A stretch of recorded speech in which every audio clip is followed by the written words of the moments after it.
আবারও আপন আলোয় উদ্ভাসিত হয়েছেন। আইপিএল এর সর্বোচ্চ উইকেট শিকারীর যে তালিকা, সেখানটায় বাংলাদেশের প্রতিনিধি, বাংলাদেশের একমাত্র ক্রিকেটার এবারের আইপিএল এ যিনি প্রতিনিধিত্ব করছেন মুস্তাফিজুর রহমান, তিনি টপ উইকেট টেকারদের একজন। 3জন উইকেট টেকার, সবারই উইকেট সংখ্যা 14টা। জসপ্রীত বুমরা, হর্ষল প্যাটেল অ্যান্ড মুস্তাফিজুর রহমান। ইকোনমির কারণে মুস্তাফিজের যে ট্যালি, সেই ট্যালিতে অবস্থানটা হচ্ছে 2 নম্বরে। কিন্তু শীর্ষ উইকেট সংগ্রাহকের যে তালিকা, সেই শীর্ষ উইকেট সংগ্রাহক, সবচেয়ে বেশি উইকেট কারা নিয়েছে, কে নিয়েছে, সবচেয়ে বেশি উইকেটের সংখ্যাটা কত, সেই সংখ্যার উত্তর যদি আমরা খোঁজার চেষ্টা করি, যে 14টা, সেই 14টা উইকেট মুস্তাফিজও নিয়েছে, বুমরাও নিয়েছে, প্যাটেলও নিয়েছে।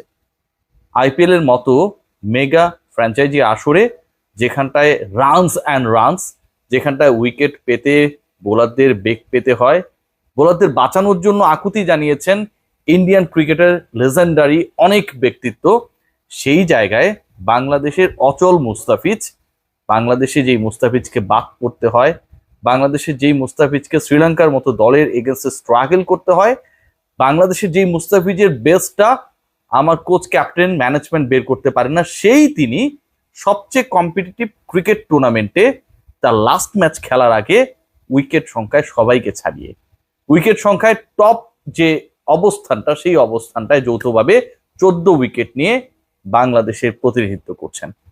শুধু বাংলাদেশের, শুধু আইপিএল এর। একবার ভেবে দেখুন যে ধোনির দল চেন্নাই সুপার কিংস, যেই দল মুস্তাফিজকে পিক করেছিল এবারের আইপিএল নিলাম থেকে, সেই দলের হয়েও তো সর্বোচ্চ উইকেট শিকারীর যে সংখ্যা, বা যেই উইকেট শিকারী সবচেয়ে বেশি উইকেট নিয়েছেন, সেই নামটাও মুস্তাফিজ যতদিন মোটামুটি আছেন সেখানটায়, আর তো একটা ম্যাচই খেলবেন তিনি। আসর শুরুর আগে যে পিচ 11-এর সুযোগ পাবেন কি পাবেন না, এরকম একটা শঙ্কা, সংশয়, স্পেকুলেশনস ছিল, সেই তিনি টানা 8টা ম্যাচে খেলেছেন। মাঝখানে একটা ম্যাচ মিস করেছেন, যে ম্যাচটা আসলে ইউএস ভিসার জন্য বাংলাদেশে তাকে আসতে হয়েছিল। সেই ম্যাচটা যদি তিনি মিস না করতেন, ওই যে যৌথভাবে 14 উইকেট নিয়ে টপ র্যাঙ্কড বোলার এই মুহূর্তে উইকেটের সংখ্যার বিবেচনায়, সেটা হয়তো এককভাবেই তার হয়ে যেত। হয়তো তিনি হর্ষল প্যাটেল কিংবা জসপ্রীত বুমরা, যাদের সাথে 14টা করে উইকেট নিয়ে সহ অবস্থানে রয়েছেন, তাদেরকে ছাড়িয়ে যেতে পারতেন। তারপর তো ছাড়িয়ে গেছেন। স্ট্রাইক রেটের কথা যদি আমরা বিবেচনা করি, যে আসলে মুস্তাফিজ যেভাবে বল করেছেন এবং যেভাবে প্রতিপক্ষকে চাপে রেখেছেন, সেখানটায় বুমরা কিংবা অন্যদের থেকে মুস্তার স্ট্রাইক রেট অবিশ্বাস্যভাবে দারুণ। 13, মানে তিনি প্রত্যেকটা উইকেট পেতে 13টা করে বল ডেলিভার করেছেন। অর্থাৎ মুস্তাফিজের প্রত্যেক 13 বলে একজন করে ব্যাটার আউট হয়েছে, আমরা এভাবে বলতে পারি। আজকের ম্যাচের কথাই ধরুন, আজকে তো মুস্তাফিজ আসলে ফুল ওভার বল করার সুযোগ পান নাই। 6-7জন বোলারকে ইউজ করেছেন MS ধোনি এবং ঋতুরাজ গায়কোয়াড়। সেখানটায় মুস্তাফিজ টোটাল বল করেছেন 17টা, রান দিয়েছেন 19। দারুণ না? শেষে ফিরিয়েছেন উনাদকাট অ্যান্ড শাহবাজকে, এবং এই ফেরানোর মাধ্যমেই এর আগে 12 উইকেট নেওয়া ফিচ সংখ্যাটা আরো 2 বাড়িয়ে 14তে নিয়ে গেছেন। যে মুস্তাফিজকে নিয়ে গত কদিনে প্রশ্ন উঠেছিল যে তিনি আবারও হারিয়ে গেছেন, কামব্যাক করতে পারবেন না, এবং সবচেয়ে বড় প্রশ্নের জায়গা যেটা, সানরাইজার্স হায়দ্রাবাদ, যেই দলের বিপক্ষে আজকে ধোনির দল জয় পেল, যেই দলের বিপক্ষে ধোনির দল সিএসকে জয় পেয়ে টেবিলে তাদের অবস্থান এখন 3 সিএসকে, সানরাইজার্স হায়দ্রাবাদ সমান ম্যাচ সমান জয়ের পরও তাদের অবস্থান 4, মানে তাদেরকে টপকে গেছে MS ধোনির দল। সেই পার্টিকুলার ম্যাচে এক্সপেক্ট করা হচ্ছিল সব দিক থেকে যে এই ম্যাচেই মনে হয় মুস্তাফিজ সবচেয়ে বেশি মার খাবেন। আগের ম্যাচেই ধরুন যে 3 ওভার 3 বল বল করেছেন, 51-52 রান দিয়েছেন, শেষ পর্যন্ত স্নায়ুর চাপ নিতে পারেন নাই, মুস্তাফিজের জন্য দল হেরে গেছে, এরকম অনেক ধরনের আলোচনা ছিল। সানরাইজার্স হায়দ্রাবাদ তো এবার রেকর্ড করছেন, আইপিএল এর ইতিহাসে সর্বোচ্চ রান তাদের, দ্বিতীয় সর্বোচ্চ রান তাদের। যেভাবে আমরা ট্রাভিস হেডদেরকে ব্যাট করতে দেখেছি, ক্লাসেনদেরকে ফিনিশ করতে দেখেছি, সেই জায়গায় মুস্তাফিজ ফিনিশড হয়ে যাবেন, তিনি সবচেয়ে বেশি মার খাবেন, খরুচে বোলিং করবেন, উইকেট পাবেন না। এই যে হিসাব নিকাশগুলো ছিল, সবকিছু বদলে দিয়েছেন কাটার মাস্টার। অনেকেই বলেন মুস্তাফিজ কখনো আর ফিরতে পারবেন না। মুস্তাফিজ প্রত্যেকটা ম্যাচে ফিরেছেন, প্রত্যেকটা ম্যাচে দেখিয়েছেন যে তিনি হারিয়ে যাননি। তাকে নিয়ে যেই ধরনের শঙ্কা, সংশয়, স্পেকুলেশন, যে তিনি বাতিলের খাতায় চলে গেছেন, মুস্তাফিজ চলে না, প্রত্যেকটা হিসাব নিকাশ ভুল ছিল। আমি পজিটিভ ভিডিও করেছি পুরো টুর্নামেন্ট জুড়ে, এবং মাঝ পথে যখন খারাপ করলো তখন আপনারা আমাকে অনেকেই গালিগালাজ করেছেন, এখনো গালিগালাজ করছেন যে মুস্তাফিজ কই গেল আপনার। কামব্যাক করেছে তো ভাই। আইপিএল এ এখন পর্যন্ত 14 উইকেট নিয়ে হাইয়েস্ট উইকেট টেকার। এটা ফাইজলামি না। যে 8টা ম্যাচ খেলেছেন মুস্তাফিজ, প্রত্যেক ম্যাচেই তিনি উইকেট পেয়েছেন, প্রত্যেকটা ম্যাচে মুস্তাফিজ উইকেট পেয়েছেন।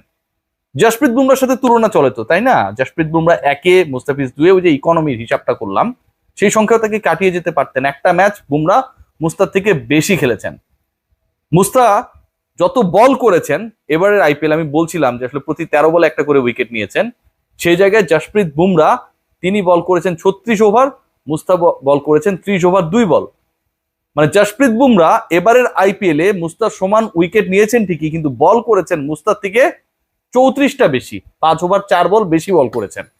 এই 34টা বলে মুস্তাফিজ যদি 34টা বল বেশি করার সুযোগ পেত, তাহলে প্রতি 13 বলে একটা যে উইকেট তিনি নেন, 26 বলে 2টা নিতেন, এবং আড়াইটা অথবা 2টাই যদি ধরতাম, মুস্তাফিজের উইকেট সংখ্যা হয়ে যেত 16টা। বাস্তবতা, ক্যালকুলেশন তাই বলে, ইকুয়েশন তাই বলে। এবারের আইপিএলটা মুস্তাফিজের জন্য আমার কাছে মনে হয় অনন্য। তার যে আগের প্রিভিয়াস রেকর্ডটা ছিল যে 16 ম্যাচে 17 উইকেট, সেরা উদীয়মান ক্রিকেটার হয়েছিলেন, এবং সেই আসরে তিনি সানরাইজার্স হায়দ্রাবাদের হয়েই খেলেছিলেন। David Warner, he was his captain. এবার সেই রেকর্ডকে তিনি কি ভাঙতে পারবেন? 14 উইকেট নিয়েছেন, তার এটা second highest wicket taking season IPL এ। 17কে টপকাতে আরো 4 উইকেট লাগবে, সমান সমান হতে 3 উইকেট লাগবে। And Musta is getting only 1 match. May মাসের প্রথম দিন যেই ম্যাচ খেলে মুস্তাকে বাংলাদেশের ফ্লাইট ধরতে হবে, আসতেই হবে। কারণ আইপিএল এ খেলে কোনো লাভ নেই, বাংলাদেশ লাভ করতে চায়, এবং বিসিবি শীর্ষ পর্যায় থেকেই বলা হয়েছে, আজকেই বলা হয়েছে যে আইপিএল এ খেলে আসলে তো কোনো লাভ টাপ নেই, মুস্তাফিজকে বাংলাদেশে ফেরত আসতে হবে, এবং বাংলাদেশ আসলে তাকে নিয়ে প্রফিটেবল হইতে চায়। সো বাংলাদেশে আসার আগে মুস্তাফিজ যখন 1 ম্যাচ পাচ্ছেন, তার প্রিভিয়াস রেকর্ড ভাঙার জন্য 3 উইকেট অথবা 4 উইকেট পেলে হয়তো সেটার কাছাকাছি ছুঁয়ে ফেলবেন অথবা ব্রেক করে যাবেন। সেটা হয়তো ডিফিকাল্ট টাস্ক, কিন্তু the way Mustafiz played this IPL, played under MS Dhoni's guardianship, আমার কাছে যেটা মনে হয় ইট ইস রিয়েলি ফ্যাবুলাস। প্রত্যেকটা ম্যাচে উইকেট নেওয়া খুব সহজ ব্যাপার না। সানরাইজার্স হায়দ্রাবাদের বিপক্ষে এমন বল করাটা সহজ ব্যাপার না। জসপ্রীত বুমরার মতো একজন ক্রিকেটার, একজন পুরো ওয়ার্ল্ডের টপ বোলারের সাথে টক্কর দিয়ে হাইয়েস্ট উইকেট টেকার হওয়াটা সহজ ব্যাপার না। তার থেকে কম বল করে 34 বল কম করেছেন, 1 ম্যাচ কম খেলে ওই পর্যায়টায় ধরে রাখাটা সহজ ব্যাপার না। সিএসকে এর সেরা বোলার এখন পর্যন্ত Mustafiz, according to the number of wickets, সেটাও সহজ ব্যাপার না। সব কঠিন ব্যাপারগুলোকে মুস্তাফিজ সহজ করেছেন। দেখার বিষয় যে বাংলাদেশে যখন তিনি ব্যাক করবেন তখন তিনি কেমন করেন। তখন যদি মুস্তাফিজ এই রূপে না থাকেন, রেগুলার উইকেট নিতে না পারেন, একটা ব্যাপার কেউ মানুক আর না মানুক, অন্তত আমি মানার চেষ্টা করবো। আমি বলবো যে একজন ক্রিকেটারকে আসলে প্রতিভাবান হলেই চলে না, তাকে আপনি কিভাবে প্রপারলি ইউটিলাইজ করছেন, দ্যাটস দ্য ফ্যাক্ট। 96 শ্রীলঙ্কার কথা চিন্তা করতে পারেন, জয়াসুরিয়াকে, কালুভিতা রানাকে কিভাবে তখনকার team management, captain Arjuna Ranatunga তারা ইউজ করেছিলেন। আমরা যদি খেয়াল করে দেখি 96 শ্রীলঙ্কা কিংবা 92 পাকিস্তানকে, সেই সময়ে সেই দলের তরুণ ক্রিকেটারদেরকে, ওয়াসিম আকরামের কথা বলতে পারি, ইনজামামুল হকের কথা বলতে পারি, ক্যাপ্টেন ইমরান খান কিভাবে ব্যবহার করেছিলেন, কিংবা নরবরে যে ইন্ডিয়ান টিম 83-তে বিশ্বকাপ শিরোপা জিতেছিল, যেই দলটাকে নিয়ে কেউই এক্সপেক্ট করেনি যে ওয়েস্ট ইন্ডিজকে হারিয়ে তারা জিতে ফেলবে, 200 কম স্কোর করার পর সেই কপিল দেবের ইন্ডিয়া কিভাবে তার ক্রিকেটারদের ব্যবহার করেছিল। বাংলাদেশে প্রতিভা রয়েছে, মুস্তাফিজরা রয়েছে, তাদের ব্যবহারও করতে জানে ধোনিরা। বাংলাদেশের ম্যানেজমেন্ট সেটা কতটুকু পারে দেখার বিষয়। সবাই ভালো থাকবেন, টেক গ্রেট কেয়ার, শুভরাত্রি।